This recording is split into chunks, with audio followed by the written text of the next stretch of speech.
ये भी एक राजनीतिक स्टंट होता है और ये बीजेपी वाले बेखूबी करवा सकते हैं। अरे मैं तब न जानूँ, मैं पोतड़ा का हम न जानूँ तब मैं जानूँ।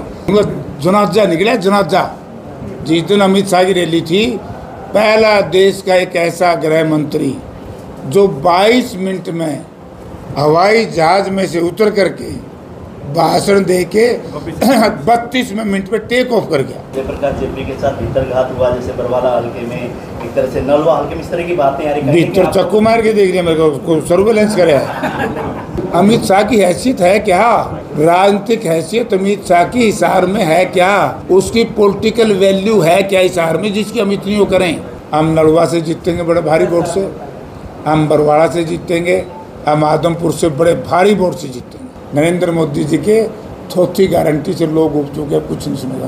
उनके पीछे भी गए बेचारेंगे, रणजीत गलत हो गया, दंड भी पिटाई दोनों इकट्ठी हो रही हैं। 23 तारीख को जिस दिन मैं अथॉरिटी लेटर लेकर के हिसार में आए हम लोग, उसी दिन कांग्रेस पार्टी की इंडिया गठबंधन की जीत सुनिश्चित हो गई थी और ये जीत में कोई गड़बड़ नहीं थी। ये तो भारतीय जनता पार्टी के लोग बीच बीच में तरह तरह की अफवाहें फैलाते रहे, लेकिन मैं ये कह सकता हूँ कि भारतीय जनता पार्टी की यहाँ जीत क्यों हो, इनके पास कोई सवाल ही नहीं था।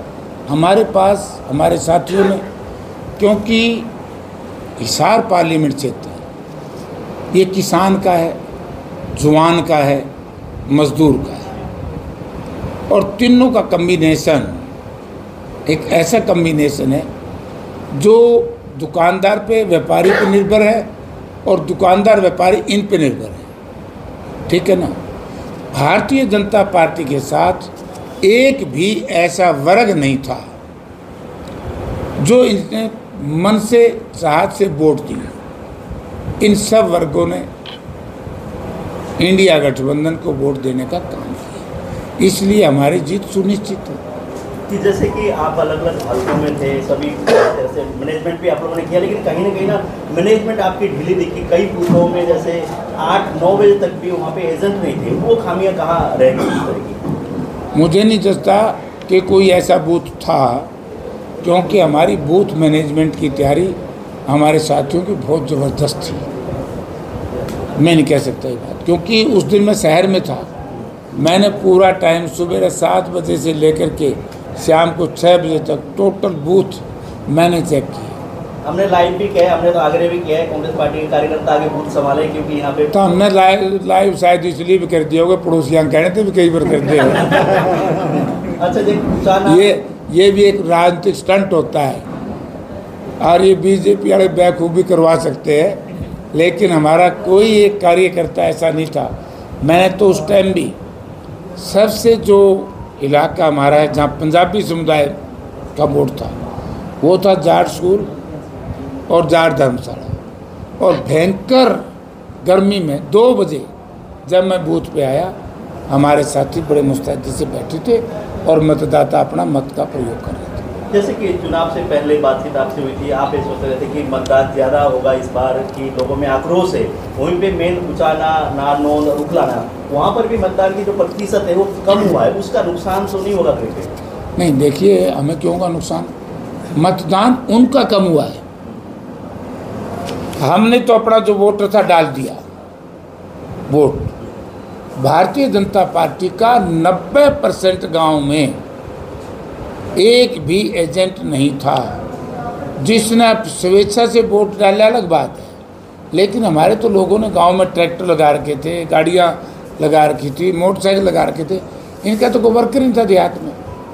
और शहर में जहाँ ये कहते हैं हम बहुत बड़े वोट से जीतेंगे, आप शहर की देखिए, यहाँ की पोलिंग 61% है। हाँसी शहर की पोलिंग का यही हाल है, 52%। बरवाड़ा की शहर की पोलिंग का यही हाल है। तो शहर की गांव की पोलिंग का 12%, 6% से लेकर के 12% फर्क है। और जो हमारे SC बूथ हैं, वहाँ की पोलिंग का, शहर की पोलिंग का कम से कम भी 10% से लेकर के 20% तो इस समय ना जैसे कुछ रूमर भी ये फैल रहा है कि जयप्रकाश जेपी के साथ भीतरघात हुआ, जैसे बरवाला हल्के में, एक तरह से नलवा हल्के में, इस तरह की बातें आ रही हैं। भीतर चक्कू मार के देख रहे हैं मेरे को, सर्वेलेंस करे। तो कहीं आपको लगता है कि ऐसी हुई है? कोई भीतरघात नहीं है। हम नलवा से जीतेंगे बड़े भारी वोट से, हम बरवाड़ा से जीतेंगे, हम आदमपुर से बड़े भारी वोट से जीतेंगे। जहाँ से मैं पिछली बार 18,000 वोट से हार रहा था, हमारा बिश्नोई समाज बाहुल क्षेत्र है, तो वहाँ से मैं बड़ी मुश्किल से, हंसराज जी क्या पोजीशन रहेगी? यही रहेगी 4,000, 15,000 से जीत चुका हूँ आदमपुर में। अब की बार बिश्नोई समाज ने जम करके अक्रॉस द पार्टी लाइन वो इंडिया गठबंधन को या जयप्रकाश को वोट दिया।